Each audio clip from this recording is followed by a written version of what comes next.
If it ain't the little song, I don't even know if y'all still got it. I mean, like, it's like that. I mean, let me hear something like y'all.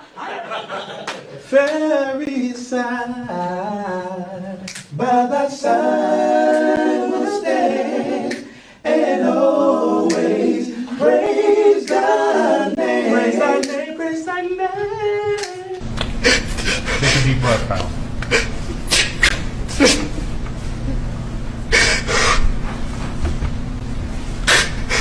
There's still another chance for you.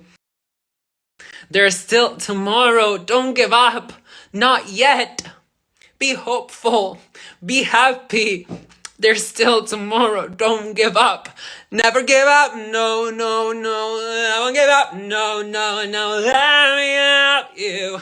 Let me love you. Friends had the fried potatoes, and so I had rounds. So why do they taste so different? Once again, somebody is lying. These lies have to stop. There's too much personality in music. Who the hell cares about who it is? It's the music that stands up. I would like the audience not to know who I was, and not to see me in completely all forms of music, in fact. Not to know the artist, not to see the artist, not to know who wrote the song or the piece, but just to hear the music completely devoid of anything and evaluate the music on its merits. I don't believe in giving the audience what they want anyway. I believe in giving the audience my best and making them like it. You don't make hit records that way, but you can sleep at night. I don't believe in any kind of nonviolence. I believe that it's right to be nonviolent with people who are nonviolent. But when you're dealing with an enemy who doesn't know what nonviolence is, as far as I'm concerned, you're wasting your time. If you care about the community, why not stay there and change it? Does anybody else move? What do you mean? Who the hell else don't move? How do you think suburbs were created? But wait a minute. What do you mean? How do you think white flight was created? So everybody else get to move, but we can't move? Do you know why? Because when African Americans were living in black neighborhoods, they also had economically depressed housing values, and the reality is they were not able to change it. Help change it. Are you serious? Yeah. Do you even know today? We've done the stories in Florida when somebody's black selling their house, the appraisers will come in and literally give them a value $100,000 to $300,000 less because they're black.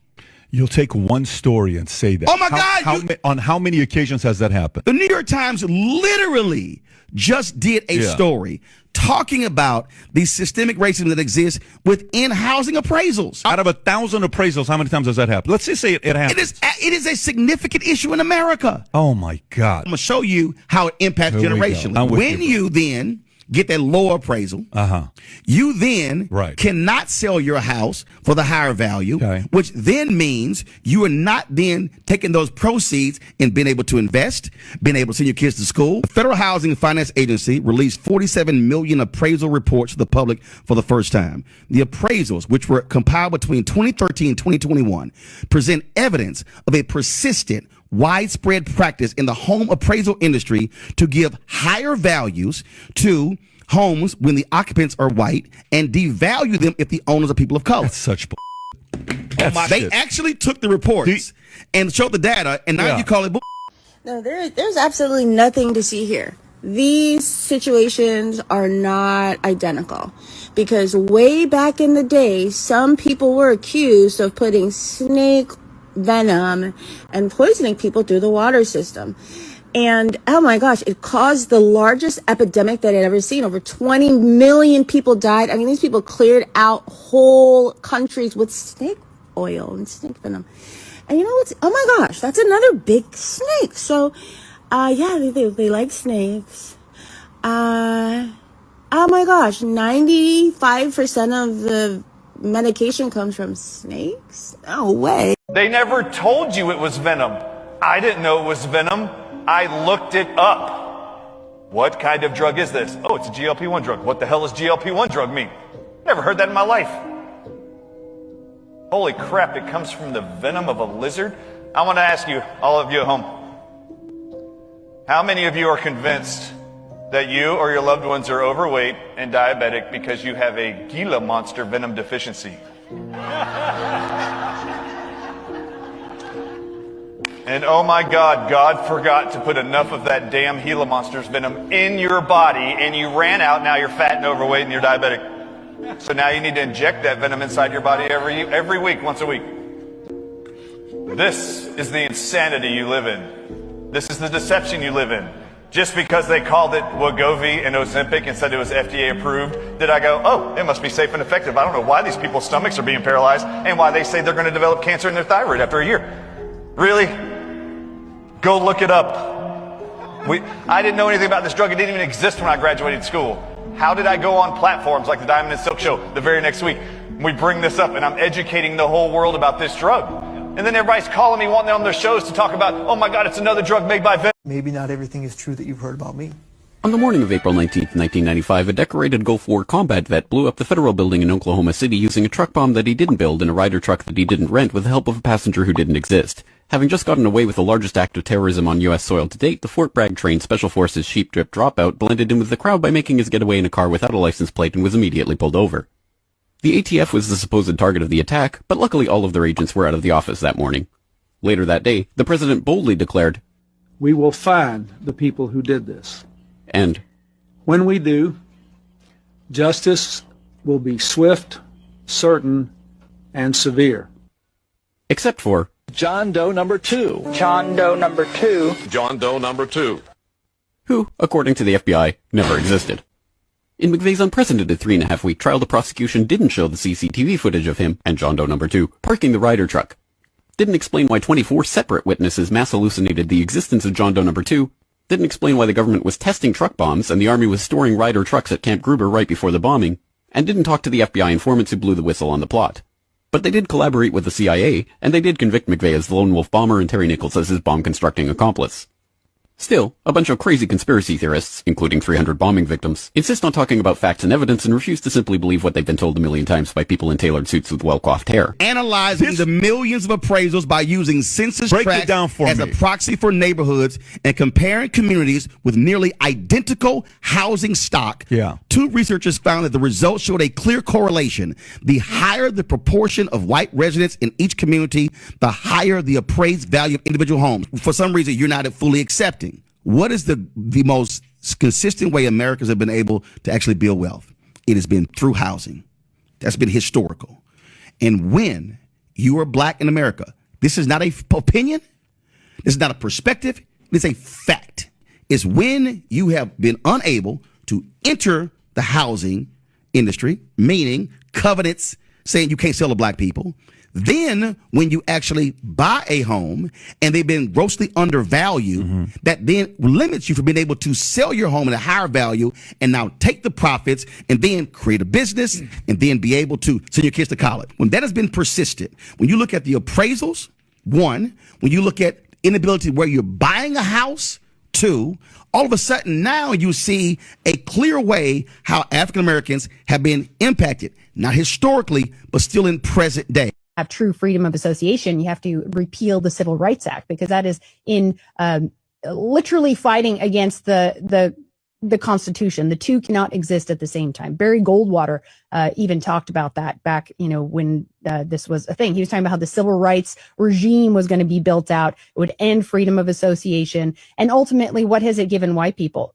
No rights. It's given political prisoners, thought crimes, censorship, banning, and now we can't have our own spaces, but they can have their own black everything and be in all our white spaces. All of this because they couldn't drink in the same water fountain or use the same toilet. Was it really that big of a deal?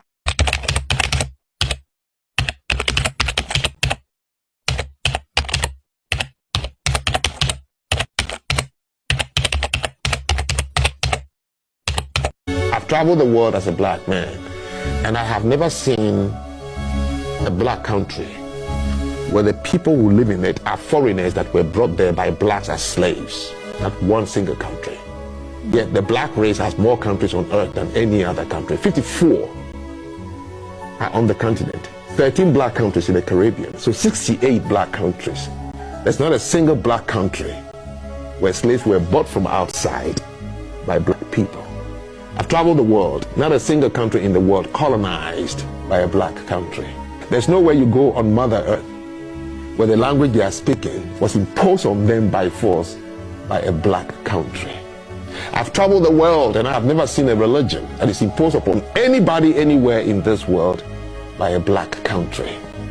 There are 68 black countries in the world, the largest continent by number of countries. Not a single one of them has a nuclear weapon of mass destruction.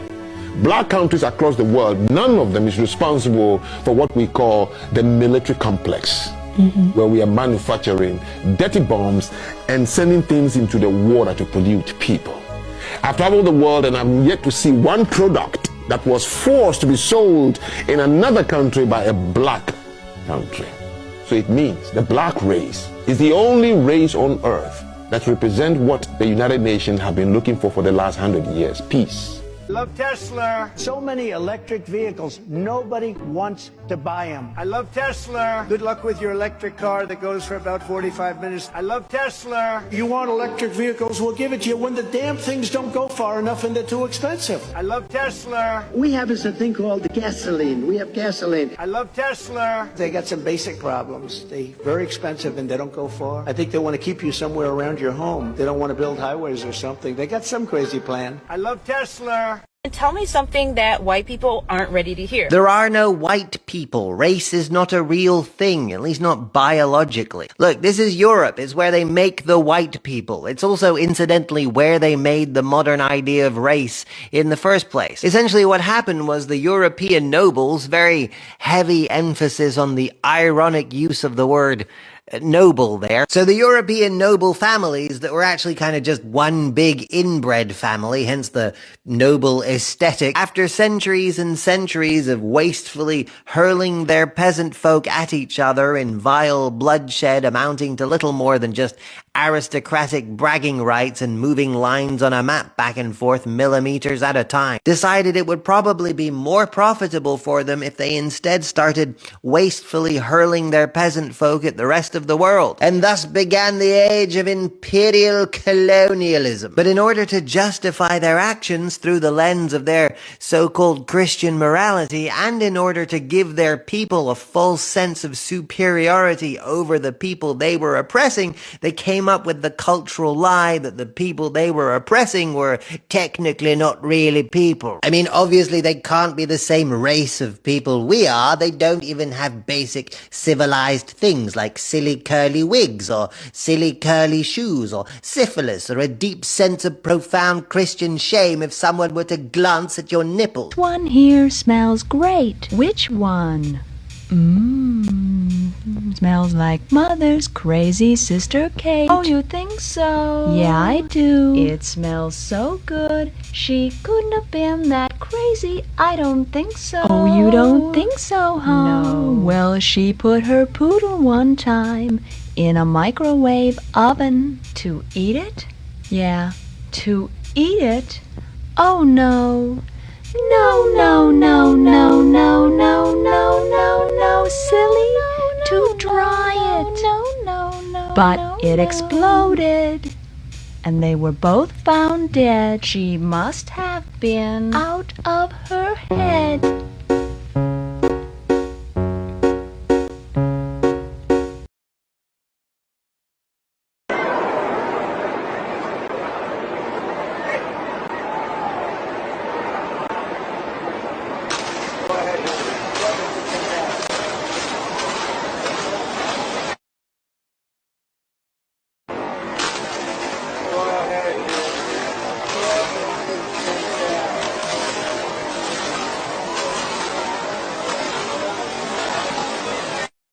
Catches on fire in 3 seconds. Listen up. This is going to be a serious video. As you can see, I have a normal paper plate. This is just some diced ham that you buy at the grocery store with an expiration date of February of this year.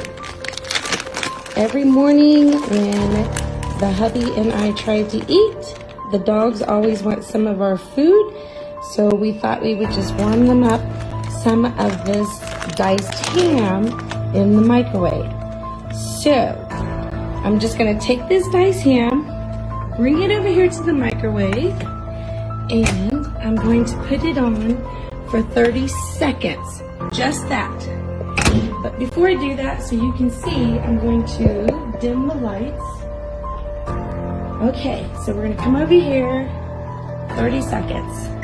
Watch. What the hell, people? Why did that catch on fire? And I have 27 seconds left. If I would have left that, my microwave would have caught on fire. What is in this ham that is causing it to spark like that? Farmland, you have some explaining to do.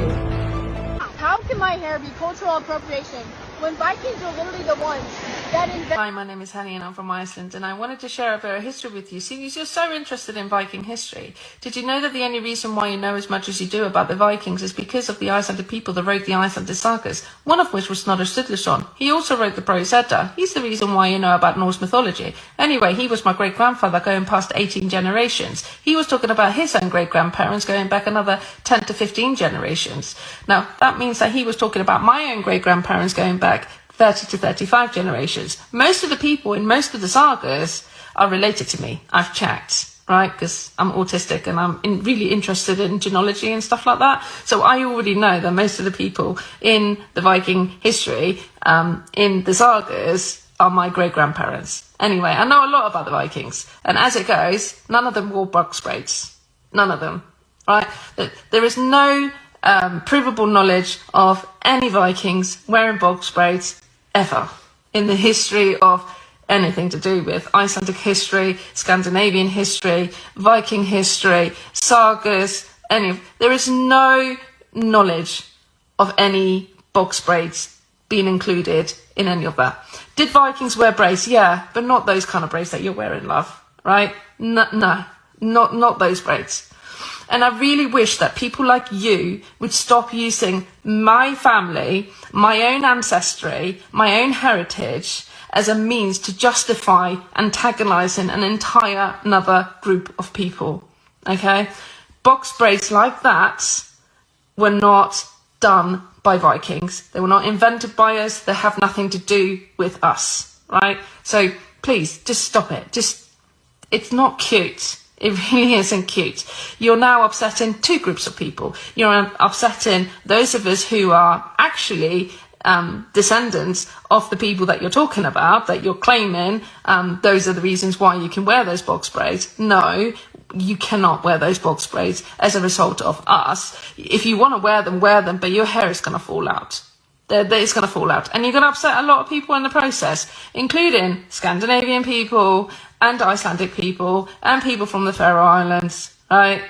We didn't wear box braids. No, thank you. Good. See, when you're a tyrannical oppressor, it's very important to make sure the people you rule over are divided into groups by caste or by class or by race, and then making sure that those groups identify primarily through their differences so they remain divided, and you create a sort of self-segregating population. See, that way they're less likely to realize that even with their differences, they still have a lot more in common with each other than any of them do with the man in the castle at the top of the hill, and they probably stand to gain more from working together against you than continuing to participate in your silly charade. Broadly speaking, skin color and other racial traits are environmental. So the further from the equator your ancestors migrated, the paler your skin will be because you needed paler skin to get more vitamin D from the sunlight. The thing is, just like how the environment changes gradually as you progress from south to north, so do the features. The change is gradual. Drawing an arbitrary line and saying this is where black ends and brown begins and here's where brown ends and white begins makes no sense. Now, the modern consequences of race are very real and shouldn't be ignored, but when we talk about them, it do us well to remember that this was always a concept created to divide people in order to establish power over them in the first place. So you'll see in sunlight, shadows always run parallel and never intersect. Here's a picture which the federal government claims was taken on the moon. The astronaut shadow runs at 12 o'clock, and this rock, only about 5 feet away, the shadow runs at 9 o'clock. This is a 90-degree difference from objects 5 feet apart from one another. This proves that this was taken on Earth with an electrical light inside of a television studio. This is all the proof that you need that the moon landings were fake.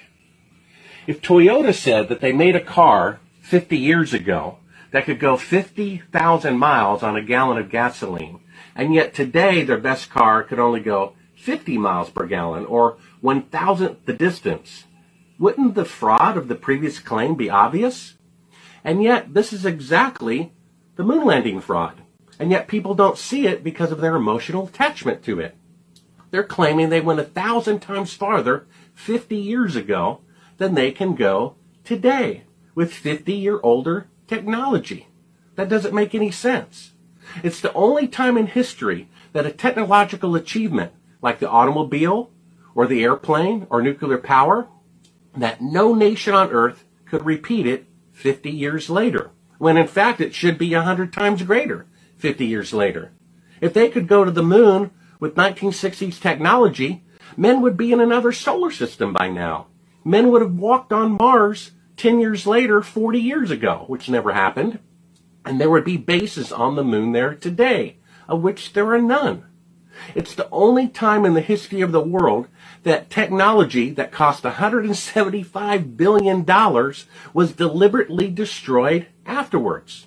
Would Bill Gates spend $175 billion to make the first computer, and then when he was done, throw it and the schematics in the trash?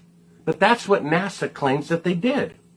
They only did that to destroy the evidence of the fraud, which is proof itself that they didn't go. Because if they really went, they would never destroy the technology. The B-52 bomber was made 70 years ago and is still in service today in the United States Air Force because it worked so well. Now they want to return to the moon, and they're having to recreate all that equipment from scratch because they deliberately destroyed it in order to hide the evidence of the fraud. I say it's harder to believe that the moon landings are real than to believe that they were fake. And this one picture proves that it was taken inside of a television studio on Earth. You're going to force me to put my kid on ADHD medicine, or else you're going to call CPS on me? Let's be real. I never said anything about forcing you. I'm saying this is what's recommended for your kid. You have to put your kid on these meds. Like, it's best for your kid. I'm trying to do you a favor. Not even do you a favor. Do what's best for your child. And if you don't follow these instructions, man, I will be forced to call CPS. So you are forcing me. You're saying either I put my kid on medication that they don't need. I will be forced to call CPS. What you're doing right now is jeopardizing your kid, jeopardizing your kid's future. I'm not trying to sit here and argue with you. I'm not debating with you. I'm the doctor, so I'm telling you what's best for you and your kid. But I don't understand, because my child has not shown any symptoms of ADHD, and I'm asking if I can get a second opinion, and you're telling me no, either put my child on medication or you're calling CPS. Okay. That's forcing me. You asked about a second opinion. I am your second opinion. I'm the doctor. No, you're not. You are the first opinion. Okay. All right. Well, first and second. Why? I'm your doctor. If you don't trust your doctor, then you shouldn't be, coming here. Which is crazy for you to think that you wouldn't want to. If I trusted my doctor wouldn't be threatening me with calling CPS. That would be me trusting my doctor. Like I said, it's not a threat. It's not a threat. I'm trying to do what's best for you and your kid. If you love your kid enough, then you will listen to my words. Don't tell me if I love my kid or not. That's my kid. That's my kid. I understand that's your kid, but understand that I'm the doctor. I'm doing what's best for your kid. I'm literally showing you the results. I'm giving you the best advice. Put your kid on these medications because it's best for them. If not, by law, I am forced to call CPS because you're showing signs that you don't love your kid enough to actually put your kid on these medications. I have never heard of this. We came here for a checkup. Their teachers have never, ever asked me to get them tested for ADHD. Okay. So this is a surprise to me, which is why I asked for a second opinion. And now you're just threatening to call CPS on me. That doesn't make any sense. Fine, but look at how you're acting. Look at how you're acting. That's fine. Of course, your teacher's not going to tell you that your kid is. These kids run around all day and they play and they're hyper and they do what they do, correct? Right. So my kid's a normal kid. You know what? Call CPS. Call CPS. They're going to see my clean, loving home. Call them. I don't care. I'm out.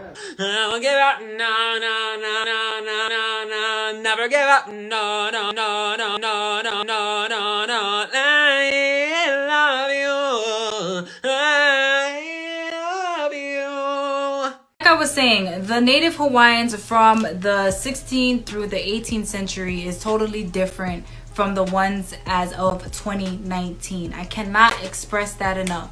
There's just too many years of gentrification to the point where the 2019 Hawaiians do not even look Hawaiian. They look Asian. That's just me being real. You could say what you want to say. You can tell a Hawaii local from a mainlander, but you cannot tell a mainlander from a Hawaiian, okay? It's just, they just do not look the same. Down to the features, down to the skin color, the hair texture. Even then, the Hawaiians of 2019 do not even speak Hawaiian, okay? That's how gentrified we've been. So you're telling me the aliens aren't abducting people, but the elites are? Exactly. They let people believe it's aliens so no one asks the real question. What real questions? Like why abductions always happen near military bases, why abductees report seeing men in black right after, and why those UFOs in the sky never leave Earth's atmosphere. Wait, you're saying the ships aren't alien at all? Not even a little. They're military crafts, technology, decades ahead of what the public knows about. Anti-gravity, silent propulsion, all developed in secret. The whole aliens thing, just a cover story. Okay, but why abduct people? Experiments, genetic testing, neural implants, maybe even full-blown human modification. They've done it before. They can do whatever they want and no one questions it. So all these UFO sightings lately? So they want us looking up, chasing aliens. So we never realized the real horror's happening right here in their underground labs, for entertainment purpose only.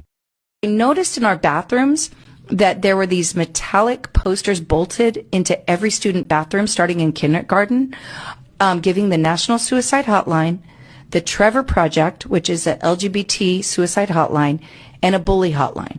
Mm-hmm. And so I thought, and it was on my 5-year-old level. And I thought, you know, I'm going to text this hotline and pretend to be a kid and see what they say. So I texted the National Suicide Hotline, which is 988, and I said, I'm unsure of my gender. I'm scared about puberty. What should I do? Now, of course, they made sure that I wasn't going to commit suicide. So they asked all the proper questions. But then they wanted to know my age, but I didn't give it. Then they said, well, you're not going to commit suicide. So we see that you just need to explore your gender. And then they sent me a Trevor space text. And they said, this is where you can go to explore your gender in a safe place. So I did exactly what they told me to do. So when I went to trevorspace.org. It said it was for 13 to 24-year-olds. I saw kids talking. I'm assuming they were kids, but some were saying, I'm lonely and need a friend. I saw a lot of that. And somebody would pop in and say, I'll be your friend. Hugs, hugs. Then I saw chat spaces like The Chosen Family. So we'll be a new family if your parents don't agree with this. They had non-binary pals. They had the Furries Club, pretend to be an animal. They had the Regressor space, which is age identity. Means that you can be a 50-year-old man and say that you're a 16-year-old girl. They had a gay men's club. But how did President Nixon call the moon on a landline in 1969? Let's break down exactly how NASA says it worked. NASA's official explanation. NASA says Nixon's call to the Apollo 11 astronauts was a standard telephone call, but it was relayed through an advanced communication system. Here's how it supposedly worked. Nixon used a regular landline at the White House. The call was routed through NASA's Mission Control in Houston. Houston then transmitted Nixon's voice to the Goldstone Deep Space Communications Complex in California, which had an 85-foot radio antenna. The signal was beamed 239,000 miles to the moon, where the lunar module's VHF radio picked it up. Armstrong and Aldrin responded, and their voices were sent back to Earth the same way. Sounds simple, right? But here's why it shouldn't have worked. The problems with the moon phone call 1. The missing signal delay. The moon is 239,000 miles away, and radio signals take 1.3 seconds one way, meaning Nixon's call should have had at least a 2.6-second delay in responses. Yet, in the broadcast, Armstrong and Aldrin respond instantly, faster than even 1960s transatlantic calls. Even if Mission Control relayed the call instantly, you'd still hear the delay in the astronauts' responses, but there's barely any. 2. The weak lunar transmitter. The lunar module's radio had only 12 watts of power, about the strength of a household Wi-Fi router. Transmitting a clear, two-way conversation across 239,000 miles with such low power? Highly unlikely. NASA's Deep Space Network needed massive radio dishes just to pick up Apollo signals. Yet Nixon's voice came through crystal clear? 3. Earth's 1969 communication limitations. Long-distance calls in 1969 were unreliable. They had static, dropouts, and delays even across the U.S. Transatlantic calls required undersea cables or early satellites, which still had long pauses and interference. But somehow, Nixon's call to space, and even greater distance, worked perfectly with no issues. Before, radio interference and ionosphere distortion signals from the moon had to pass through Earth's ionosphere, which causes distortion and signal loss. But Nixon's call had no static or interference. Solar radiation and cosmic noise should have affected the transmission, yet the audio is flawless. Number 5. A perfect two-way conversation. The Apollo system supposedly allowed full duplex communication, meaning both parties could talk at the same time, like a modern cell phone. But even military radios in 1969 often used push-to-talk half-duplex, meaning only one person could speak at a time. Somehow, Nixon's call functioned like a perfect two-way conversation, despite the extreme distance and limitations of 1960s tech. So, could Nixon really have called the moon? If a husband is made of potato, and a friend's that is made of potato, and they're both fried in oil, then tell me what I'm missing.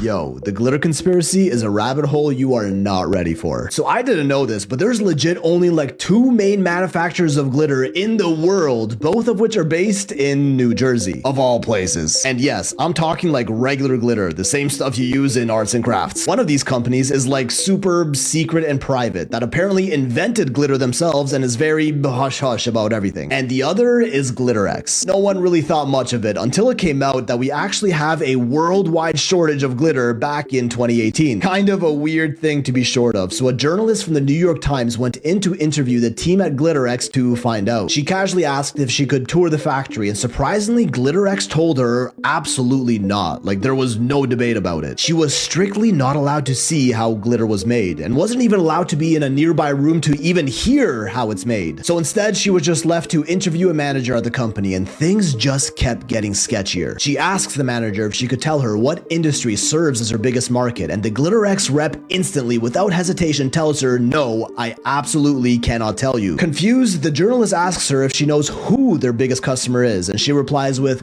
"Oh god, yes, and you would never guess it. Let's just leave it at that." Asking why she can't talk about it, she responds by saying because they don't want anyone to know that it is glitter, and that if you looked at it, you wouldn't even know that it's glitter. The journalist then asks if you'd even be able to see the glitter at all in the finished product, to which the manager replies, "Oh, you'd be able to see something, but it's, yeah, I can't." And this interview single-handedly sparked the great glitter rabbit hole of the internet. Apparently, these clients that purchase glitter are all under a very strict confidentiality clause with GlitterX. They really do not want people to know that their products are made from the sparkly stuff. The industry these products are part of is clearly massive, yet no one knows what it is. So what even is glitter? By definition, it is aluminum metallized polyethylene terephthalate, essentially plastic that has been aluminized and shredded into tiny specks that sparkle. And it's used in a lot of things, from credit cards, passports, currency, football helmets, cosmetics, jet skis, granite countertops, even toothpaste, allegedly. But none of these are quite big enough to be this top industry buyer of glitter. One of the leading theories is that this biggest glitter industry is for boat paint, which many manufacturers do admit they use it in their boats. And they don't want people to know about it because of how much microplastics in the glitter these boats are really dumping into the ocean, which is a hot topic these days and is why they'd want to keep it such a secret. Others claim that it's being dumped into beaches to make the sand sparkle, or that it's just Crest toothpaste and we're rubbing the microplastics directly into our gums, as well as for use in military applications, which would obviously be highly classified, and this is where the theory takes an unexpected turn. Remember that super secret company that basically founded glitter, the other New Jersey company that isn't GlitterX? Turns out they're actually not as big of a secret as they'd like to be, called Meadowbrook Inventions, which was founded by Henry F. Rushman, a German-American machinist who invented modern glitter in the 1930s, and also happened to be part of the Manhattan Project, the highly classified operation that created the atom bomb. So the guy who invented glitter also helped create the world's first nuclear weapon. Who would have known? Meadowbrook's machines that make glitter are also commonly used for government contracts for products like rocket fuel, airplane brake shoes, and anti-radar chaff, which are chopped up fibers they shoot out of military planes that can block radar, redirect heat-seeking missiles, and can even be used to simulate poor weather conditions on radar. Good thing the government would never do that. Henry W. Rushman the son of the original creator, was interviewed and even admitted to what they were really using glitter for all these years, specifically mentioning money, passports, toothpaste, and all those military applications like that anti-radar chaff, and even mentioned it was used in special batteries they produced for a military contractor called Picatinny Arsenal. Batteries that he claimed produce more electricity than any other battery we've ever known, and was pretty quiet about it after that. If there's anything we've learned about the government, it's that they love spending money, and their budget is essentially endless, especially if it's for the military. And given all these military uses of glitter, as well as its founder's roots in the Manhattan Projects and connection to atomic bombs, this one might be our answer. What other industry could be so secret that the New York Times article described it as CIA levels of obfuscation? How about the CIA itself? Perhaps once again the government is behind it all, using the same sparkly powder found in children's art projects for military applications, fighter jets, rocket fuel, money, and passports. Possibly even some new high-tech super battery they don't want the rest of us to know about. What a plot twist that would be if glitter of all things ends up being the government's top secret weapon to control the masses.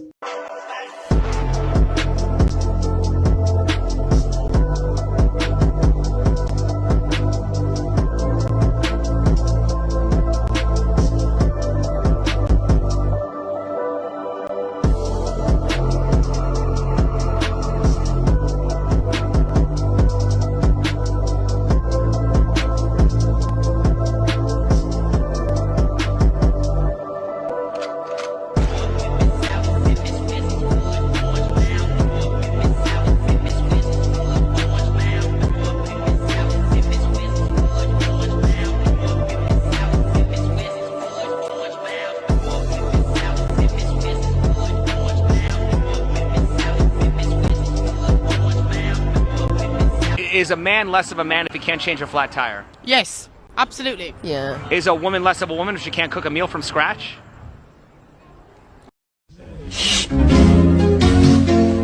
One day we were in the studio, and this is where I learned a valuable lesson recording. It was a mistake that I was playing on the drums. I was on the upbeat, I'm going. I wanted, because most people want, even now, they go, on time. It was like a ska. And I was in the studio. I was going, oh no. Oh, I'm on the upbeat. Well, don't panic. Just leave it there. It stopped being an accident. It became intentional. And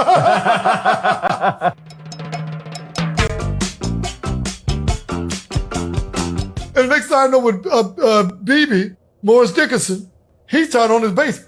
Boom, boom, boom, boom, boom. Huh. And then Lonnie Jordan with this, and Howard on the up. And then all the cowbell. Yeah, well, but see, we did that. But then it was all. The man that I'm going to introduce to you is a gentleman that should be a sensation. In fact, I know he'll be a sensation, and he should be an inspiration to us all. Introducing at this time, Crip Hurd. Take it away, Crip.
oh, so cheap.